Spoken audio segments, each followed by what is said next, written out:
राधे राधे महाराज जी। महाराज जी प्रणाम।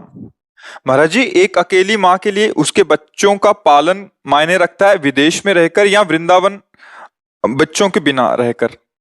अनंत बच्चों का पालन जो कर रहा है उसमें एक दो बच्चों का तुम पालन करे तो कौन सी बड़ी बात है। तुम्हें भ्रम हो रहा है, वो भी तो उन्हीं का पालन कर रहा है। अनंत ब्रह्मांड में अनंत जीवों का पालन प्रभु कर रहा है, तुम देख नहीं पा रहे हो। तुम्हारे बच्चों का तुम्हारा भी तो वही बाप है, वही पालन कर रहा है। आप क्यों व्यर्थ में समझते कि मैं पालन कर रही हूँ।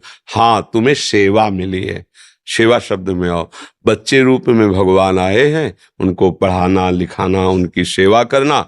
अब ये कर्तव्य अगर वृंदावन में रह के होता तो वृंदावन में करो, अगर विदेश में रह के होता तो विदेश में करो, पर प्रभु का भजन और प्रभु की सेवा की भावना रखो, मंगल हो जाए। किसका प्रश्न है? हाँ, प्रभु का भजन और प्रभु की सेवा की भावना, कि मैं प्रभु का स्वरूप मानकर अपने बच्चों को दुलार करती हूँ, पढ़ाऊंगी लिखाऊंगी, नौकरी पेशा, ऐसा भाव। पर प्रभु का मान के तो उसी से भजन बन जाएगा। और अपना मान करके कि मैं भरण पोषण करती हूँ, वो कर्म बन जाएगा।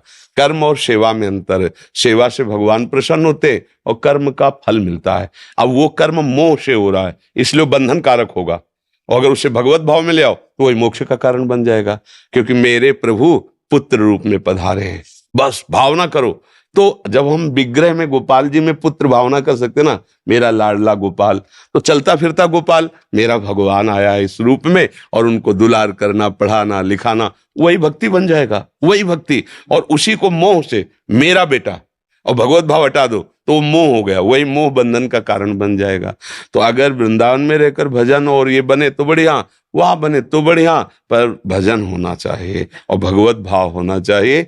और ये जरूर ध्यान रखिए कि अनंत ब्रह्मांडों का भरण पोषण भगवान कर रहा है, वही तुम्हारा भी कर रहा है, वही तुम्हारे बच्चों का कर रहा है। तुम्हें केवल निमित्त बनाया गया है।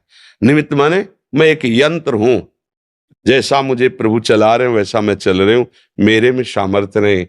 हम इतना भी सामर्थ्य नहीं रखते, नहीं, वो सामर्थ्य रोक दे तो हम इतना भी नहीं कर पाएंगे, ऐसे भी नहीं कर पाएंगे। जहां रोक दिया वहीं रुक जाएगी।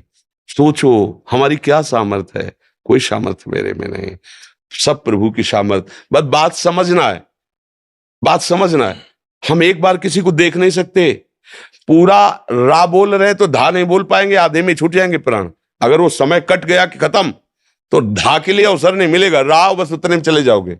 मतलब है कोई मालिक जो पूरा का पूरा शासन कर रहा है, पूरे पूरे संपूर्ण सृष्टि का पालन कर रहा है, पूरी पूरी संपूर्ण सृष्टि को लय कर रहा है, उसी का नाम भगवान कृष्ण है, वही श्री हरि है। उनका नाम जप करो, उनकी सेवा की भावना से गृहस्थी में, चाहे जहां रहो, दूर देश में, हमारे प्रभु के अंदर ही हो, प्रभु के बाहर नहीं हो। जितने ब्रह्मांड है प्रभु के एक रोमकूप में है।